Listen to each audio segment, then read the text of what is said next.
Ladies and gentlemen, if you don't know, it is that time for the Sunday weekly lawn and garden show. What's up, YouTube? How is everyone doing on this November the 18th? My goodness. We are running up on Thanksgiving fast. Many people are running out of time for their lawn care programs, but where we are in the transition zone, we've still got to keep going. In fact, we will run all the way up till Christmas or the New Year timeframe because we don't experience frozen soil here. So, just going to check in with everybody, see how we are doing. It's going to be a wonderful show tonight. I'm riding solo. If anybody wants to jump in, if old Paul's Prime Cuts wants to jump in, I'll get you in, buddy. I will get you in. And we will have us a good little time. In fact, let me start playing with some doodadders here. Big congratulations to Paul's Prime Cuts on his 1,000 subscribers. My goodness, seems like just yesterday you were creeping around with 15, and now all of a sudden you are bigger than I am, Paul. You are bigger than I am. If you haven't been here before, welcome aboard the Soul Train. This is the Lawn Care Soul Train where we talk about everything related to lawn and plants. I know many of you are going through withdrawal since we are at the tail end of the season, but really now is the time you put your preparation in for what's going to take place next year. Get your research done. Get your education on. Hashtag get your dirt right. Now is the time. Put the work in. Put the brain power into this time of year and get ready for what is going on next year. I'm just saying. So we've hit that point in the night. We know what time it is. Roll call. Let's hop over here to the chat and see who is tuning in tonight. Woo! We had some people jumping in early. Oh, J Pink over in the Discord doing bad things to people. Just kidding. That one cupcake place way up there in Iowa. Hiawatha, Iowa. My goodness. Real old dad. Those of you who don't know real old dad, hop up there to that search bar. Type in real old dad. He is a good friend of mine and a hell of a character on the YouTube. And if you haven't checked him out, check out his channel. I keep flipping over to what Connor Ward is wearing in the Discord, and that's why I'm laughing, Mike. Yeah, man, I just watched the Lawn Care Nuts latest video, too. How exciting. He's talking about the little cousin to Carbon X over there. I'd never even heard of that, and that was super exciting to see. Oh, look who's snaking. Look who's snaking in. I see him right he's creeping in the background. He's got some sort of animal in his hands. Looking like a wild bear or something. How are you? Man, you doing all right? This is hey, big. I'm prepared. I didn't study. And my phone's big. On about 8%. So if I fall out, you know what happened. That's right. That's right. If Paul falls out, he falls out. He's at the big 8%. Wanted to say big congratulations on your 1,000 subscribers. Oh, well, thanks, man. But I mean, you know how that happened because you willed it. So, I don't think it quite worked like that, but I don't know, man. There was some backing content to make it all come together. But you interrupted my roll call. Let me get back on this. Hang on 1 second, Paul, and I'll get back over to you. Shane Brady, Sun 420, BW Bug, Wayne Nestor, Jay Wyra, Telly Coleman, Gary Evans, Marco Canchola. Never seen that name before. What's going on over in West Covina, California? Richard Nettles, more Gary Evans, C.D. Andrews, Terry Finch, PPC, Ridge Runner. Oh, no. Ridge Runner is in the house. Yeah, we're getting ready to argue up in here. Lawn Stripes, Grass Daddy, Tall Fescue Junkie. I even saw Turf Nerd sneak in here. Travis Williams, Esquire from Austin, Texas. Watch out, we got another lawman in here. Dang it, he's smart. Chris Elms, Man, what is going on, everybody? All right. So again, if you've never tuned into the show before, it's an open format. Go big, Orangeville, Kegel. It's an open format. Feel free to ask whatever question pertaining to lawn or turf into the chat box, and I will free fall into some sort of an answer. A lot of times I don't have an answer, but I'll just talk about a lot of things that involve it, and maybe somewhere in there you'll be able to figure something out. But, oh, we got him. Paul, how are you, buddy? Man, I'm great, man. Like I said, I wasn't expecting this. I just saw your invite on the Hangouts. I'm on the Hangouts. I don't have the chat up, so I'm just looking at you through the Hangouts app.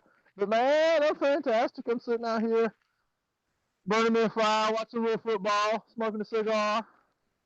That's right. Drinking a bit of beer, sitting with the dog. You know. That is not a dog. That is a wild boar. It's a gorilla. Look at the size of this monstrosity. That is a wild boar. I'm telling you now. I've seen wild boars out there in the world. That is one. Hey, everybody is saying that they cannot hear you. You need to fix your oh crap. Am I whatever here you kinda whatever you did to your sound, you need to fix it. Hey, oh man, has a great question here. You guys have any kind of sequential steps for troubleshooting problem areas? Phil, I do, and I will. You know, it's okay. So first thing I look for is I get some sort of visual look on it. Do I notice any kind of damage in the blade? What kind of damage do I see in the blade?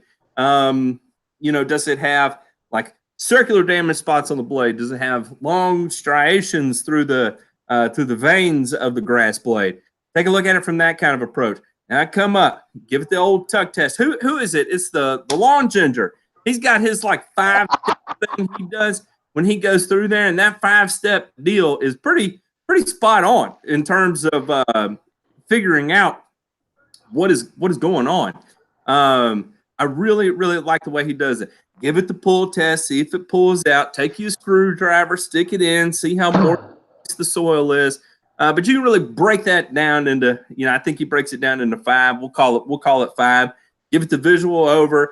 Give it the push test. Give it the pull test. Yeah, that may be about it right there. Well, if you want to probe it and then take a look at your soil profile, you can do that too. One of the other things you could do is, you know, take like a shovel and see how deep you can get a shovel in there.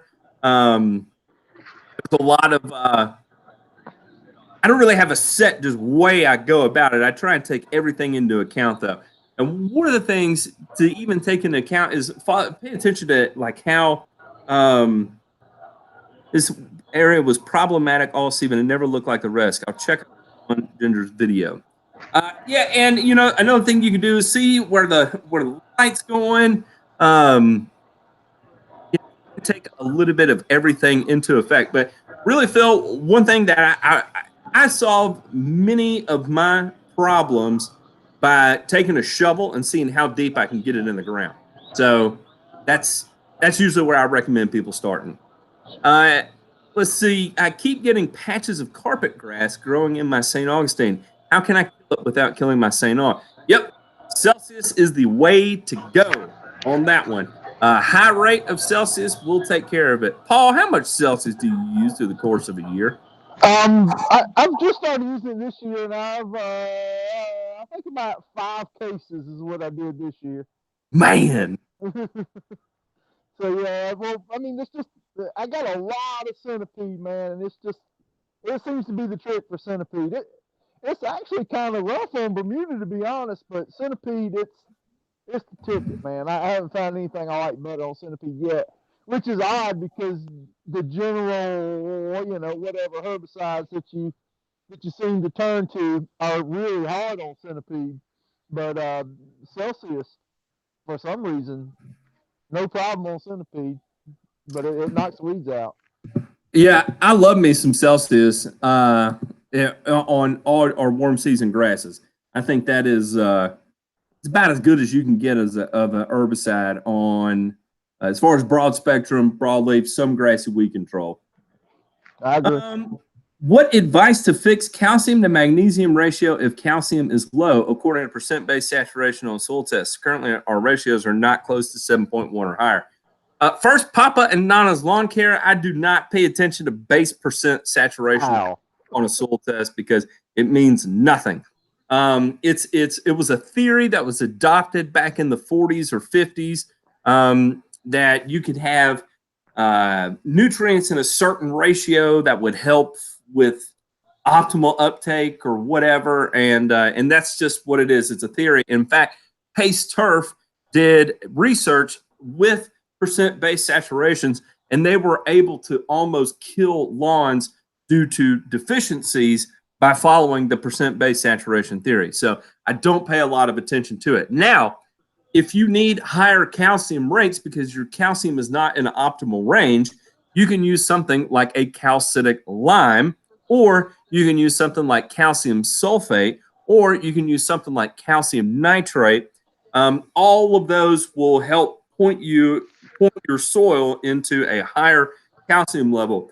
If you are low pH, you probably want to use something like a calcitic lime.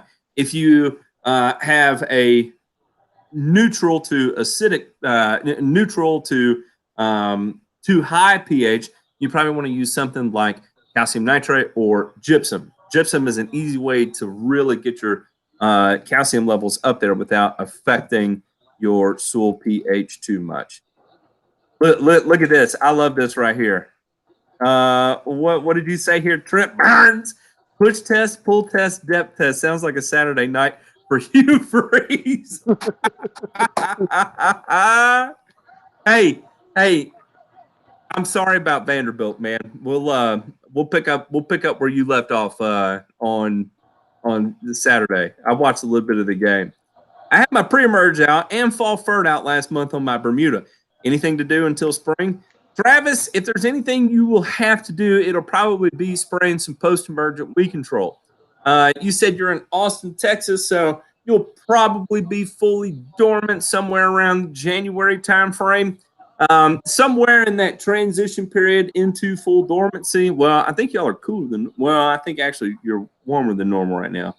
I can't remember. But when you do make that transition, even though you have a pre-emergent out, pre-emergents are usually more effective on annual grasses than they are on annual broadleaf weeds. So you'll probably still have broadleaves through the wintertime. And that's an easy way to knock them out. Easy time to knock them out. William Poole, what's up? 901 in the house. Paul sounds like he's talking through a tin can into a megaphone. Paul, there is something wrong with your microphone, buddy. All right, man. Well, I'll bail out on it. I don't know what to do. Reset it and then come back on. All right. I got to get some juice to this thing anyway. All right, that's man. right. I'll be back. We'll be here. That's all Paul's prime cuts. Look at that. Get your mic right. Let's see here. Got a patch of Bermuda trying to take over my centipede. I know I've asked this before, but is it tenacity I need? What time of year? Terry Finch, you can do Pylex. Tenacity probably isn't going to be potent enough. You can also use atrazine. You could probably do a combination of atrazine and Pylex. That would probably be my favorite way to go. Bermuda yard with centipede as weed. Options to kill the centipede are 3-way amine, quinclorac, Syncor, off-label MSMA. Phil, I would go Syncor. And the reason being is that I have lit up centipede with Monument, with 3-way amine, with quinclorac, and it always seems to kind of pull through. The one thing I have sprayed on it that works 100% of the time is MSMA. So as an alternative to that, I would probably look at Syncor. What's up, Connor Ward and John Teague? Welcome, gentlemen. Welcome, gentlemen. Look at Pete. Pete from GCI Turf getting in there with get your mic right. I switched to calcium chloride for ice melt this year. It says safe for lawns, but what effect will that have on my soil?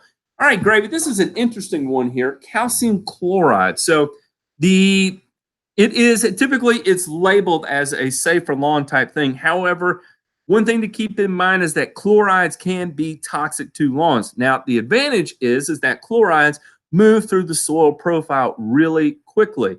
So that's why you see things like potassium chloride, which is another salt, which can work to melt ice, kinda.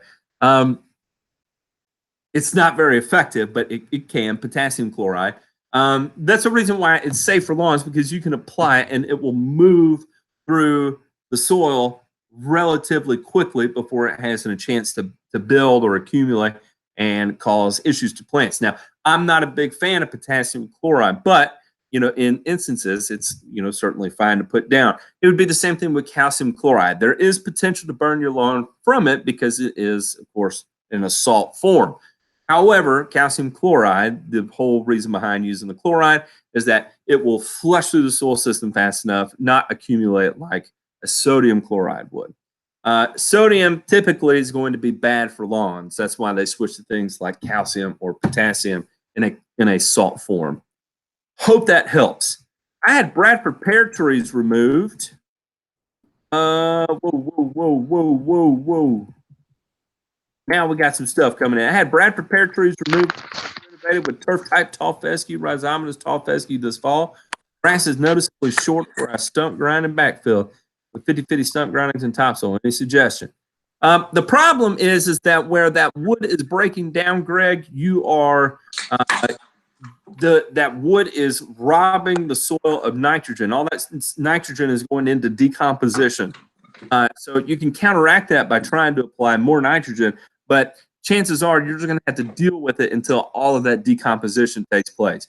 In the short term, you're going to have a whole lot of heat there too, so there's going to be a high risk to high reward type thing where you can start upping your nitrogen rates, but you're still on that potential of causing burn issues. So more water, more nitrogen, that's going to be your best bet.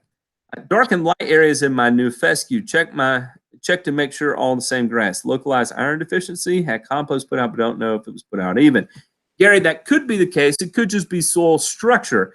So if you hit a softer portion of soil, the roots may have less resistance. Therefore, you may be getting better color from it. So even though you had compost applied, it may be at varying depths. Also, it could be the source of your compost may have different nutrient profiles throughout it. That's one issue you can kind of run into with compost. The other thing too is that it may be holding heat in some areas more so than other areas. There's a lot of different things that could be going on there. Also, I hate to say it, putting down compost, it also could be Poa trivialis. Poa trivialis is a bad weed, and it very, very, very frequently comes in compost. I planted a new lawn this fall, 100% Kentucky bluegrass. There are still a few bare spots that need to fill in. When does Kentucky bluegrass spread the most? Matt, it will spread the most in the spring in peak growth. So that'll be that March through May time frame. I planted giant pampas grass this year, and it didn't produce any plumes. Is this normal, or how should I correct? Kurt, if you're not setting flowers on something like a pampas grass, what you need to do is up your phosphorus and potassium rates. So typically, to set your plumes, you would apply something high in phosphorus, and then as it begins to actually flower, or seed in that instance, that is when you would apply your potassium to help that hang around longer. How can I get rid of Poa annua and tall fescue now in North Carolina? Stanton, you would have to use something like ethofumicate. Hey, I appreciate that, Robert Stroud. I hope you enjoyed it, sir. Osamu Abdu. Is anyone here familiar with the generic version of Tenacity Armortech Triumph? Has the exact same label, 40% mesotrione, 60% it's loaded a third of the price. Info review. That is generic, Osama. So you are good to go ahead and apply it. It's basically the exact same thing. It's just gone generic. And when it goes generic, you lose about 60% of the price. So just threw down 5 pounds of SOP per 1,000 last week. Still had that yellow spot. Should I just be patient? And if you put it down a week ago this time of year, you're probably not going to see a whole lot of color response from it. The other thing too, Terry, what it could be is you have to think about the way centipede grows. Centipede grows across the surface. It doesn't root extremely deep, and it typically responds to ambient air temperature. So it may be in that period where it's wanting to go dormant, but it's not quite cold enough for it to go dormant. That particular area of the lawn could be causing it. It would be hard to say. But if you just put down SOP last week and you're not seeing any response from it, I'd say it's probably a little bit too soon to see it. Maybe this time next week you should be good to go. You would at least have a visual representation of what you're going to see from it. Chances are, I'm thinking it's just the transition period that you're in. Can't say I've seen it or used it. Interested if anyone has tested it side by side. Were you talking about Triple Eight Huskers? I cannot go back up there to find it. I'm not a PhD. Let's see. Glenn Stevens, what's up, man? How are you, sir? We had freeze 2 nights. I hear something in the background. What is going on back there? Oh, boy. There he is. Hey, let's see if we can hear you now. Can you hear me? Yeah. The tin can has been removed. Okay. Can I go back to the pampas grass question? Mm-hmm. I have a pampas grass question. All right, go ahead. Okay. When I was a kid, we had giant hills of pampas grass at my dad's house, and I always had to cut them back for him. That was my chore, and this stuff's like razor blades, and it cuts you up. But he would burn a hole in the center of it. What's that all about? I have no idea, and that's not the first time I've seen that or heard that. There are people, old heads around here, that still do this to this day. Now, the advantage of burning something like burning dormant Bermuda grass, that was real common when I was in Memphis, out in the farm fields. People would burn off their dormant Bermuda in the spring. And one thing that ash content does have a lot of is potassium. It is really high in potassium. So chances are he's just using an old farmer's trick, the old slash and burn trick of cutting down the dormant foliage, burning it, and you get that concentration of potassium. And potassium is going to help that flower hold on longer, or help that seed head hold on longer. So typically the way it goes is to increase your budding, higher phosphorus, and then to hold your buds longer, higher potassium. Buds. Sense. Did that make any sense? Yes. Thank you. All right, let's see. I thought it was just a useless chore he put me up to. No. There is function behind it. Let's see here. It seems that it may not be practical to do a full soil analysis to all the lawns. When or what has to happen for you to do a soil analysis? Lewis, I just go ahead and do it on the get-go because you hear like John Perry talk about Liebig's barrel because your lawn is only going to perform as well as your weakest link, right? So it'd be like a team member. Your team is only as strong as your weakest link. Your chain is only as strong as the weakest link. It's the same thing. It gives me at least a good starting point, because if I go in and I'm applying a fertilizer with a ratio of a 7:1:2 to something that has phosphorus off the charts, I'm not doing myself any favors, especially if I'm doing something like a hybrid Bermuda grass, which can become sensitive at the diminishing point of return to extremely high phosphorus rates. So if you can't get it all done, if it's not practical, then start with your problem lawns until you can get an analysis on the other ones. But typically, if I'm running into issues where I'm applying fertilizer and I'm not getting the expected results, soil test. If I'm continually having to treat disease and I apply a 28-day curative rate and I only get 16 days of curative action, that's definitely going to the soil test. So anyway, there we go. Any bad interactions with applying granular humic and calcitic lime in the same app come springtime? No, there would be no bad interactions. In fact, what you would have is a pretty decent flush of high pH. As you know, humic acids are soluble in pH, so that may be a good way to introduce that into the soil profile. What's up, Pest and Lawn Ginger? I was just talking about your 5-step program for diagnosing problems just earlier. Let's see here. There we go. Let me jump up here. Let me jump up here. Where am I? Okay, here we go. Here we go. Here we go. Just trying to get that centipede growing. Yeah, that's right. Good luck. Live in the St. Louis area. The Zoysia grass here has had lots of problems throughout the area. They're calling it Zoysia decline. I think it has been chinch bugs. What can be done about this? Vandeven, I'll tell you the easiest thing you can do if you think it's chinch bugs is treat for chinch bugs and monitor your results. Typically, when you treat for chinch bugs, you can see results really quickly. When I would deal with it, particularly like in St. Augustine, you know, you would see the damage really start to work its way in, treat, and I mean within a week's time frame, it would be improved. Same thing with Zoysia grass. Whoa, what is going on here? Who is doing that? Stop it. You're making me nervous. Is that Josh Sales? You are making me nervous. Don't do that, sir. Thank you. Thank you. Thank you. Thank you. So, and if it is Zoysia decline, I'm not super familiar with what exactly that is or why they're calling it that. I can do some research in your area. I know St. Louis and Memphis seem to kind of have similar issues when that is occurring.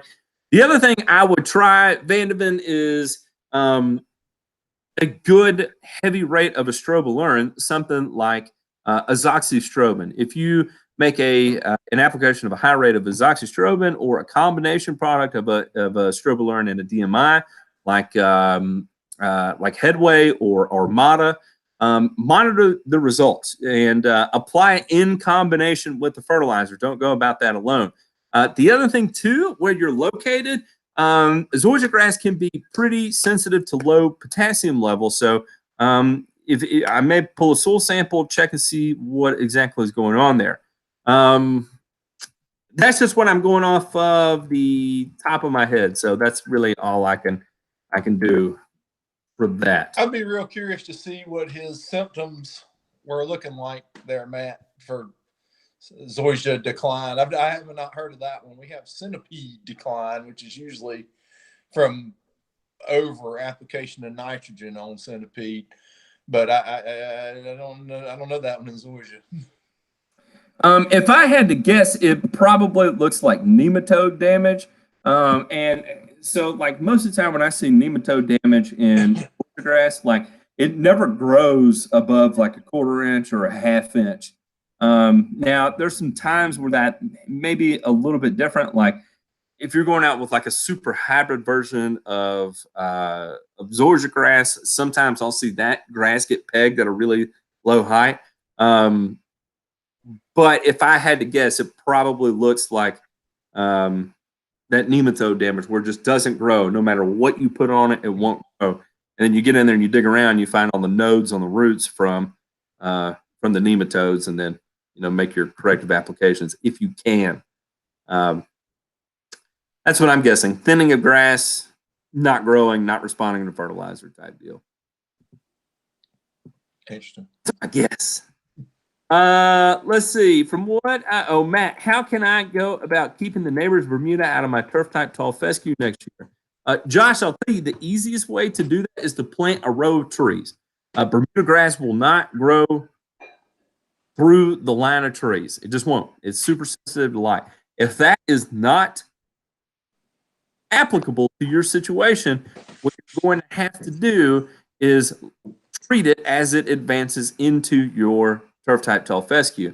If you start early with something like Glazafop, which is also over the top, Ornameca over the top, and spray it every 2 weeks for the duration of the growing season. So not a whole lot you can do preventatively to keep it out, other than employing good cultural practice that will inhibit its spread into your area, and that would be the introduction of a lack of light. From what I understand, there is nothing to kill St. Augustine out of Bermuda. My next door neighbor is bleeding into my perfect grass. All right, Travis, this is what I would do if you're dealing with Bermuda in St. Augustine. It's going to be a combination of two products, atrazine and ethifumicate, applied in conjunction. Now, Travis, if you are not a licensed applicator, atrazine is a restricted use product, meaning you probably can't buy it. So I don't know how to help you on that one, but that would be my suggestion, would be to run atrazine in combination with ethofumicate. Man, I need suggestions on a good reel mower to mow wire. Toro GM 1600. I think that's what everybody M40 Pete. That's what they all would. Max safe rate muriate of potash on tall fescue this time in your natural area. Robert, I would not go over 1 pound of K in one single application. Muriate of potash is extremely salty, so avoid potential salt burn. Dial your rate back, limit it to about 1 pound of K per thousand. Sulfate of potash. Sulfate of potash is not salty, and you could really throw the hot wallop to it. You know what I'm saying? Cow, put that K in there. Just like that. All right, let's see here. Where are we at? Where are we at? Poa annua is starting to pop. Thoughts on the fall seeding pre-emergent decision? I don't know what you're asking me, Todd Holmes. Thoughts on fall seeding pre-emergent decision? I assume you're dealing with a cool season grass. If you did a fall seeding, and if you are, you know, you can go about it post-emergently with something like ethofumicate. I don't know. You're gonna have to give me more information than that, man. I'm trying to put together, but my brain ain't making it. Picked up some RGS Humic 12 from GCI Turf today. Woo! Too late to put down a half of each. I'm in Cary, North Carolina. No, sir, Gene DeClo, you will be good to go because I think you're still hanging on there away from, you've probably still got soil temperatures, what, in low 50s, something like that. How to measure herbicides for a 32-ounce spray bottle. My fine fescue is very sensitive. It would be the same way that you measured it for, so you're going to have to measure your volume of output and then math your way into it that way. So if you're dealing with a 32-ounce spray bottle, maybe take a beaker that has pretty small measurements, like a millimeter, spray into it and understand what your output is in one squeeze of the trigger on your spray bottle, and then back into your math that way. If that doesn't make sense and that still leaves too much math on the table, gravy, holler at me in the Discord, and I'll need some information from you, like how much output you get out of one squeeze on your spray bottle, and then we'll work up the math together. Can you apply liquid fungicides separately on the same visit with another liquid app, Humic, or wait a few days? Yes, you can do that together, Barry. In fact, I used to spray RGS and azoxystrobin and PPZ all in the same tank. So no problems there. My fungicide apps are humic acid, potassium, azoxystrobin, and PPC in the summertime on fescue. So yeah, we're all of that. Ain't no problems with it either, is it? No, sir. It's actually quite awesome. It's like bringing the thunder. It is. That humic acid, for some reason, in the summertime on that grass, it likes it on that fescue. It does, and you know that's one of the ones that you're technically not supposed to spray with fungicides, but I've always sprayed it together, and I feel like it. I feel like there's some good synergy that takes place there. Me too. All right, let's see here. Didn't Ray talk about? Oh, whoa! You jumped to the bottom. Let's see here.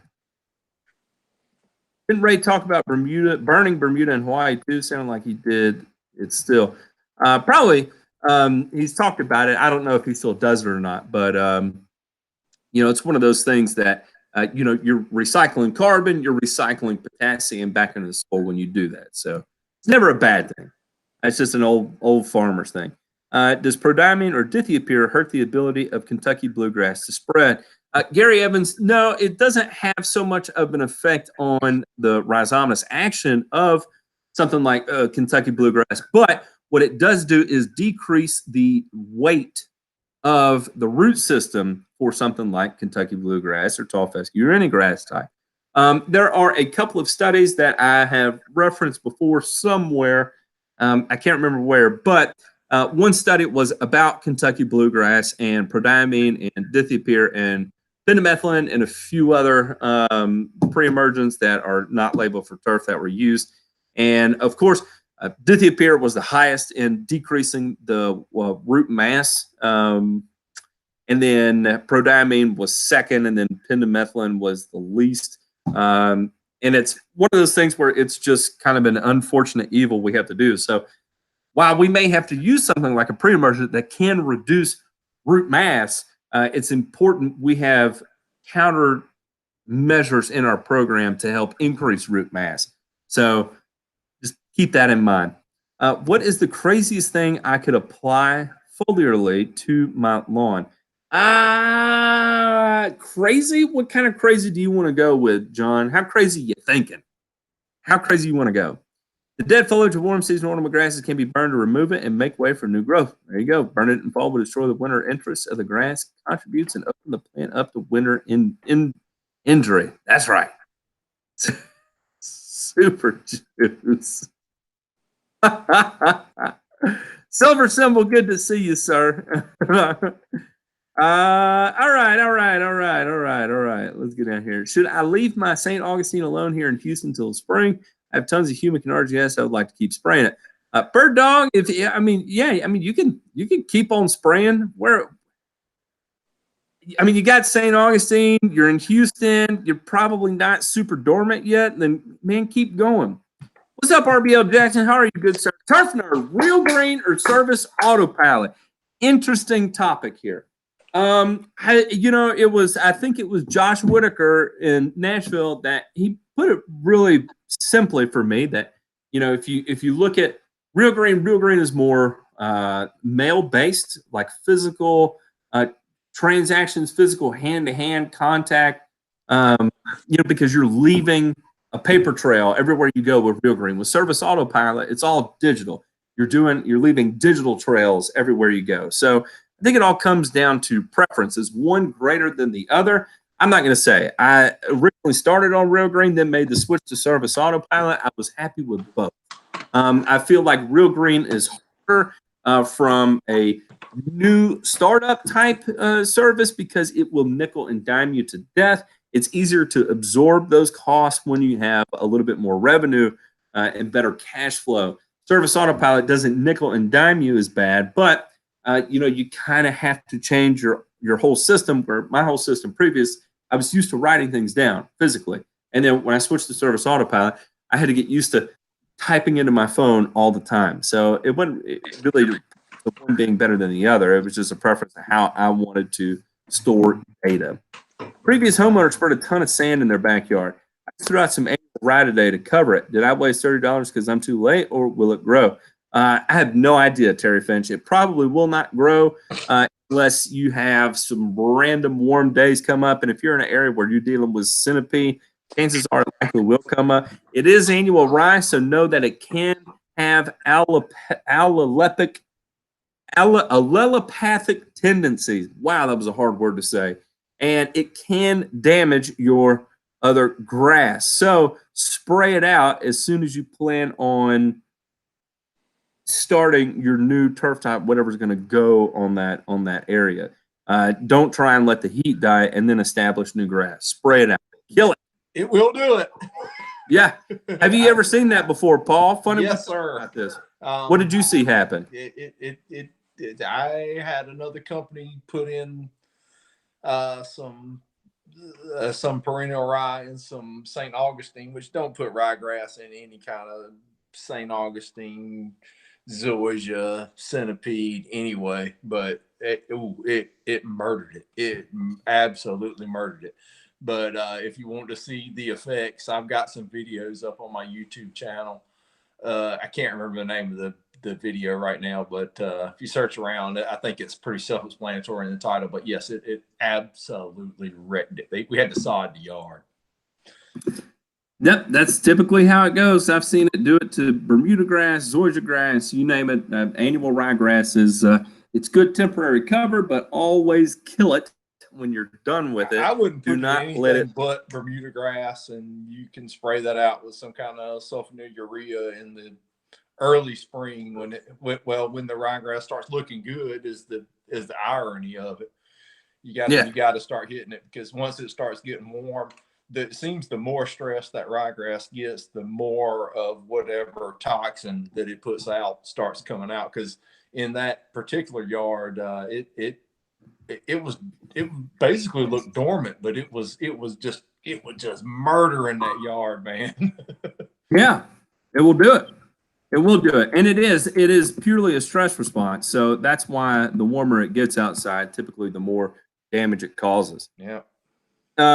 What would you recommend for treating Poa annua in an existing lawn? Silver symbol, what turf type are you dealing with? Because that's $1 million question. If you're dealing with a warm season grass like Bermuda or Georgia grass, I would use a sulfonylurea like Revolver, 4-sulfuron, trifloxysulfuron, Monument. If you're dealing with Centipede or St. Augustine, I would use something like atrazine at low volume.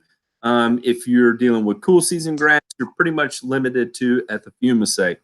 Phil Cagle just typed it out there in the chat. Look, ethofumicate plus atrazine killed the Bermuda but kept the St. Aug. I use tenacity on all my overseeding and renovation jobs. I have not seen a single Poa annua yet in those yards. That's awesome, Josh Kelly. That is awesome. My wife told me not to grow a beard. I told her Matt Martin has a beard. She's letting me try it.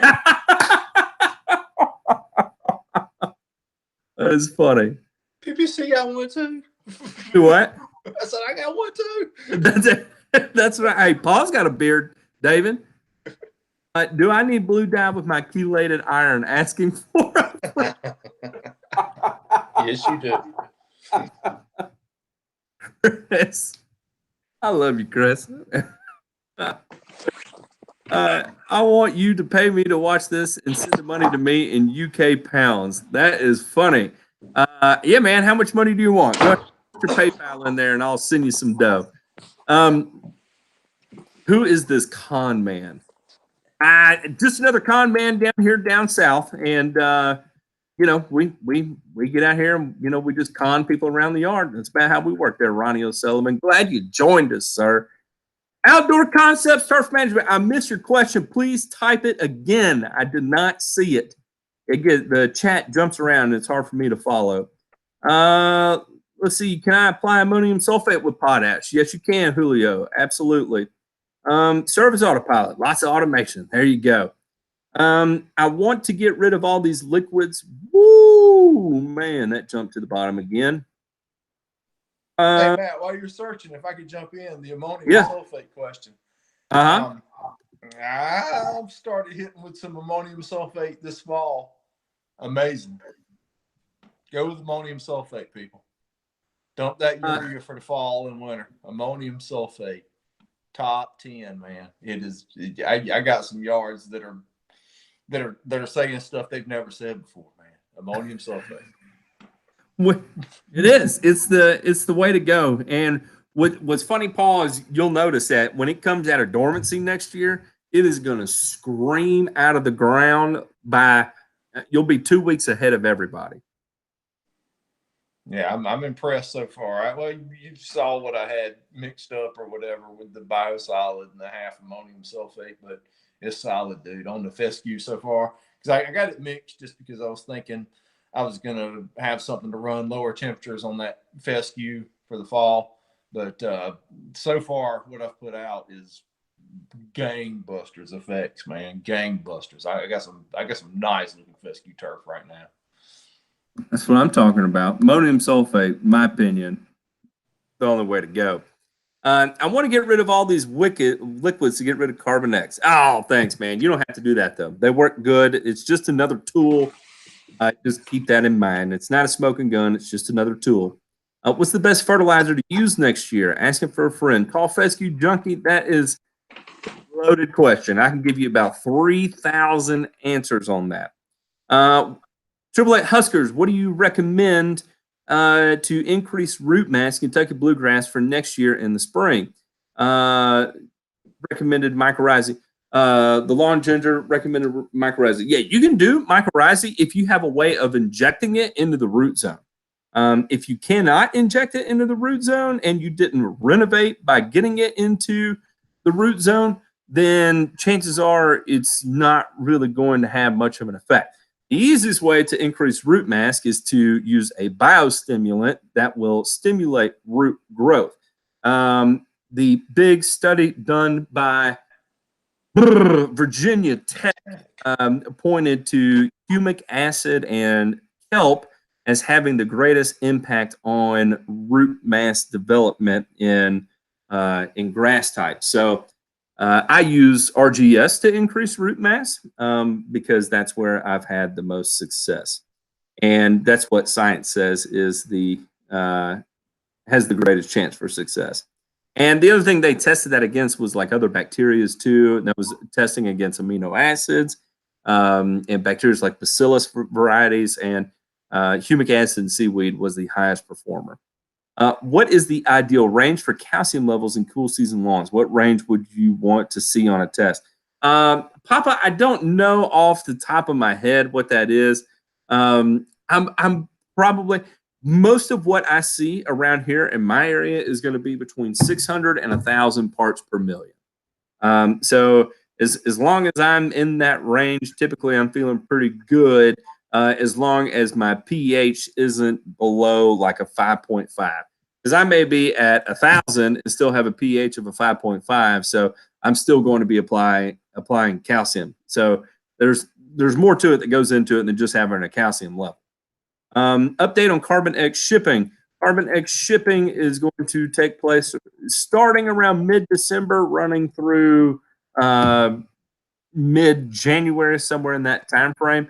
Dennis Page, feel free to shoot me an email, and I'll keep you updated on that. Everyone, hey, I appreciate that, Eric Von Waddell. Has Paul's Prime Cuts reached 1,000 subscribers yet? Yes. Simply put. Yes, I have. I might be at like 1,012 by now. I don't even know. I haven't looked at it today.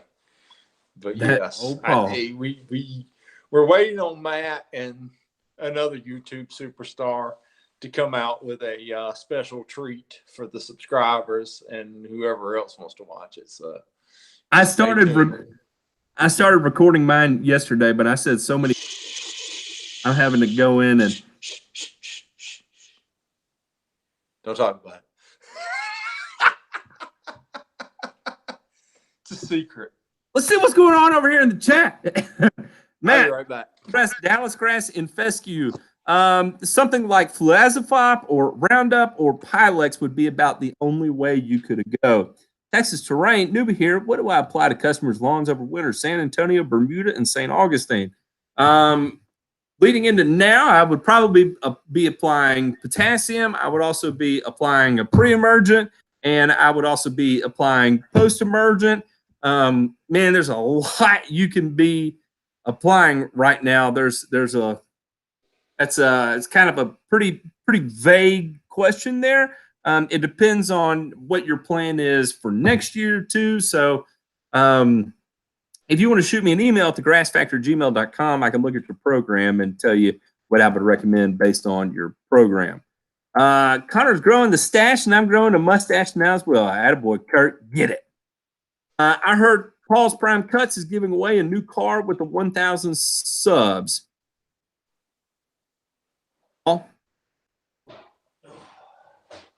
Paul disappeared. I don't think Paul is giving away a car. I switched to AMS for fall. Love it. There you go. Does castor oil products get rid of moles and armadillos? They're destroying my Bermuda lawn. Michael Weeks, no. What they do is stink, and potentially it could drive them away, but they do not have a direct effect on getting rid of moles and armadillos. It's just more of a deterrent.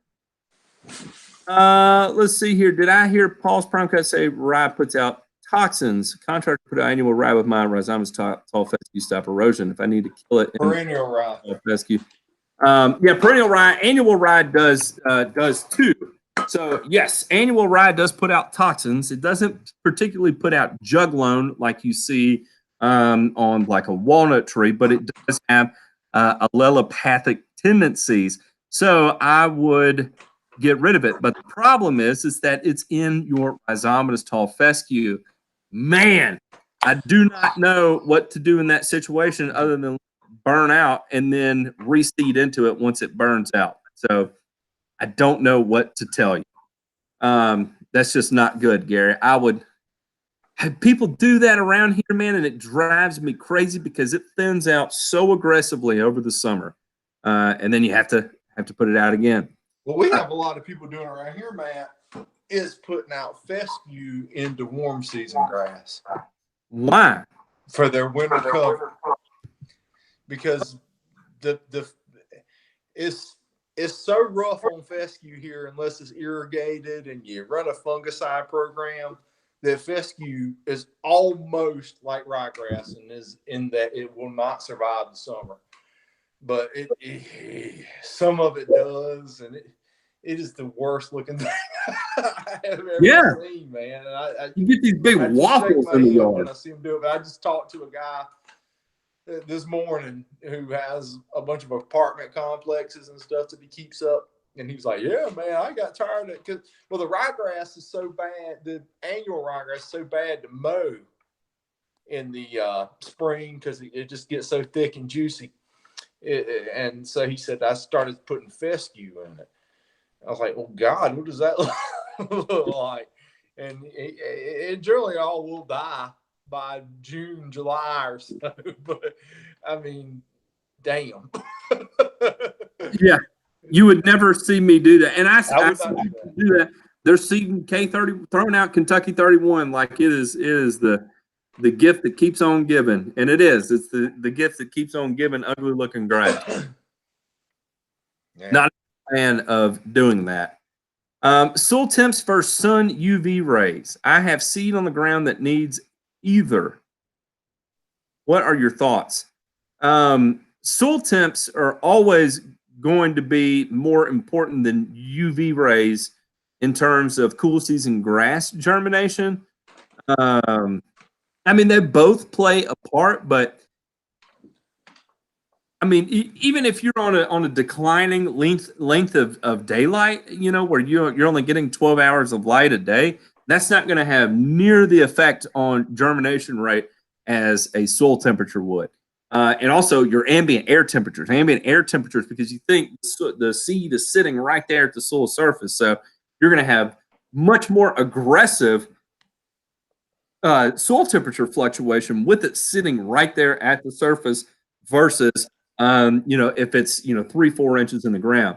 And to kind of give you that idea, if you think about it, even when you take a 3-inch plug out of the ground and drop fescue seed, not a lot of light is getting in there, and you're still getting germination. So the UV rays aren't near as important as the temperature regulation is. What is the best time of year to put down biochar? Any time of the year, John. Any time of the year. How can I get my hands on some of that good old Carbon X? William Poole, homeowners are going to be able to buy it through a Pete with GCI Turf Services. I don't think that's going to be through the academy, or that may be actually through the academy. So GCI Turf and Alan Hain, the lawn care nut, will be the way to get a Carbon X from a homeowner perspective. If you are a professional, you want to contact greencountyfert.com. Green with an E on the end of green, greencountyfert.com. Those would be the guys that manufacture RGS and so forth. Next year, I want to level my Bermuda with sand. Should I apply T-Nex beforehand to assist in the fill-in process or wait until after? Also, best to fert a week or so beforehand to maximize growth. Yes, RBL Jackson, do not apply T-Nex beforehand. Apply fertilizer beforehand, then apply your sand, and then apply fertilizer again after you get your sand down. You may feel funny applying fertilizer on top of sand, but trust me, there is a reason you do it, and it works well. When I'm talking about Bermuda, I hate to jump in and knock you off, Matt, but you're all right. Bermuda fill-ins and grow-ins, if you go into those bare spots, double rate nitrogen of what you're doing the rest of the lawn, the Bermuda grass will take off toward that nitrogen to feed, is what I'm seeing anyway. But it's a general practice I've been trying, you know, to double pass in bare spots, you know, to try to get it to run in there. Bermuda grass loves nitrogen, man. I got no problem with every 2 weeks throwing nitrogen on Bermuda grass if I can, you know. I don't know if you have seen the early growing videos from the days when I inherited my yard and tried to take about 3,000 square feet to about 15,000 square feet of coverage, and was able to do that. Now, I ran some pretty ridiculous rates of nitrogen just to show you can do that, and it worked fine. But you know, yes, it does love it, and you can get buck nasty on it. And I would just keep the T-necks off of it until it grows through the sand, and then you can apply it. Yes, best way to get rid of moles is try to eliminate the food source, then trap them. Got mine last week. Yeah, trap or kill moles is the best way to go. The problem with eliminating their food source is that they eat damn near anything. So they'll eat earthworms, they'll eat grub worms, they'll eat crickets, they'll eat it all. So getting rid of the food source is a thing. So I recommend just kill them. Yeah, Matt and I just had this conversation on the phone, and I've told him that I put down about $100 worth of talper in the yard to try to get rid of some moles, and I think it just made them get drunk and want to get frisky. And if you look on the lawn forum, John Ware has a real good thread or whatever you call it. I'm not good with computers, but on his mole trapping exploits. And I can't see the chat, but if he's on here tonight, maybe he could fill you in on that. But yeah, I'm going to buy some traps and go trapping some, because the baits, the killing the grubs, it is the juicy fruit, whatever. It has not worked. You got to put a windmill in the ground. Yeah, I'm gonna stick my thumb in the ground and see what it does. But yeah, I've got some mold problems right now that I really got to address. But I think I'm going to get some traps. Yeah, in my opinion, that's really the best way to go. You're always going to have an issue until you physically get rid of the moles. Dogs drag sand into the only reason I put out the annual ride was to cover the sand until spring. Should I hit the whole area with glyphosate before seeding Bermuda? Yes, absolutely, Terry. Spray it out. Scissor traps work best for moles. There you go. There you go. All right, where are we going up here? Caught 4 to 24 hours. Haven't seen them since. Woo, man. You should hear me try to pronounce allelopathic when speaking to my clients. It's embarrassing. I can't say it if I'm not reading it. I need to carry an index card with allelopathic on it. Cost aside, soil test first, paste test first, tissue test. One better than the other. They all do different things, Alex. So it's hard to say which one is better than the other, because they all serve a different purpose. If you're looking for what is contained in the soil, you want to do a soil test. If you're looking for what is actually making its way into the plant, you want to perform a tissue test. Chances are tissue tests typically all pretty much look the same, so you shouldn't have to worry about doing that. Patrick Beeman wants to come visit you and check your lawns out. Paul, how about them apples? How's that sound? Damn right. Where's Patrick? Do what? Where is Patrick? He sure can. He is in Wilson, North Carolina. Sure. Tell him to, I can't see the chat, Patrick, but send me your email address on my YouTube channel, and I'll give you my phone number. We'll get in contact. Yeah, I'd be glad to take you around. Yep, you'll love Patrick. He's an awesome applicator over there in Wilson. Awesome. Marco, why my St. Augustine grass is turning white? Marco, it's probably turning white because it's either dying or it's going dormant, and that is two pretty differences there. So that's a vague question. I'm giving you a vague answer because I need more information than just that. What is Pete? What does the other guy say? Throw her down. Bermuda loves in. That's right. That's right. On Bermuda Grow In, half pound AMS every 10 days. RGS the heck out of it and run T-Next once it starts moving. That's a good way to get it to fill.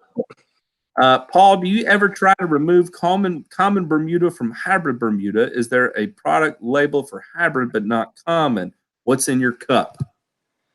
I haven't, and actually that's an interesting question because my yard you're going to see some videos from me coming up in the spring, but my yard is got some common and hybrid, and I don't know if I'm going to try to take them out or push the hybrid into it, but I have some Bahia grass as well, and I've eliminated about a quarter of that this year, and I'm going to go on in the spring and eliminate the rest of it and try to push the Bermuda out into the rest of the lawn.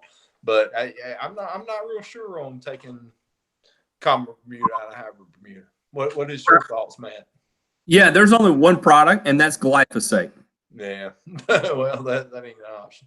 But I don't mind it that much because I'm thinking if I'm strong enough on my fertility practices that I can make it all kind of hitting, and if I get that hybrid strong enough, I'm thinking eventually it'll take out that common if it's thin enough, maybe, possibly, somewhat, maybe. I don't know. I honestly have no idea. The only thing I do know is that Roundup is the only thing you can apply for sure to get rid of common Bermuda. Because there's nothing you can do to selectively remove it. John Pinkerton, that's a funny joke. Wait, Paul has a YouTube? Not going to get a striptease show from Paul's Prime Cut tonight? I feel denied, says Colonel Corn. Mold trap line products work great, says Ken Titus. Thanks, Matt and Paul. Will do. Let's see here. Roundup spot spray common to get it out of the hybrid Bermuda. That's about it. That's right, Jay. Chris says I was just messing with him. St. Augustine turning white sounds like a mold or fungus. Yeah, that does not sound good. Hey, Terry Finch, I appreciate that. Hey, we're gonna have a beer together. Terry just he's over here throwing $20 at us. Hey, I appreciate that, Paul Manicone. I really do. There's solid ground. There's old Russell. How are you, good sir? Negative on the common Bermuda getting choked out. Sorry, that your plan just got nixed there, Paul. Oh, damn it. And that's talking to a guy with some Tiff Tuff down in Atlanta too. So your comment is always going to win in that regard.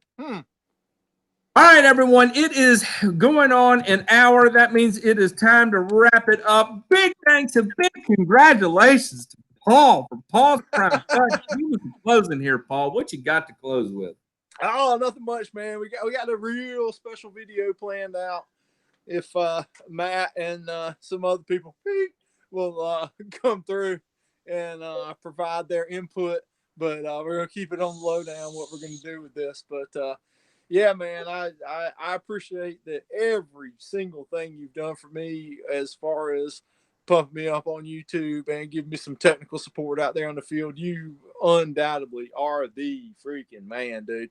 Thank you. Well, thank you. That's a little stretch there, but we have, we've learned and grown a lot together. So don't put more on me than needs to be put on. And look at this. Forever has used quinclorac to remove hybrid Bermuda. Yeah, I was going to say it's easier to get rid of hybrid Bermuda than it is common Bermuda. The Lawn Stripes gave $5 for a Paul's Prime Cuts. Strip tease, Bahia is the worst kind of garbage. All right, everyone. Wait. I had a decent looking Bahia yard, man. But it had some Bermuda creeping into it, and the problem with the Bahia is that 3 days after you mow it, it's got 4 foot tall seed heads on it. Yeah. So I'm about ready to eliminate it. I got tired of it, but I mean, I had a solid Bahia yard. I ain't got no problem with that. There's some Bahia yards in my neighborhood that look okay, but I mean, It is what it is, man. There's a grass for everybody, man. Get your MSM and your hand can and get out there and get rid of that damn behavior grass. And nobody. Yeah, it doesn't like MSM at all. All right, everyone. I appreciate you tuning in. I got to come over here and beat on my children, make sure they're in bed. I'm just kidding. I would never do such a thing. I love my kids. Paul, thanks again for tuning in. Congratulations. Yeah, thanks, man. I came in last minute. I'm sorry I wasn't prepared. I didn't study or have my computer set up. I couldn't see the chat. So, but I'm no help to you anyway, man. Thank you for allowing me in. You're more than welcome. If you haven't, please go like us, our Facebook page, the Carbon Earth Facebook page. Please go visit us over on the Instagram. Give us a like on the Instagram page. And then when you're all done, head over to the website and sign up for the behind-the-scenes work that's going on with Carbon Earth Company as we develop Carbon X, because construction is almost done. Woo! I'm going to be traveling pretty much now through the end of the year obsessively. Got a lot of stuff to do to get ready for the launch of that. So, again, thank you, everybody, for tuning in. Paul, thank you for tuning in. Everybody have a good evening. Take it easy.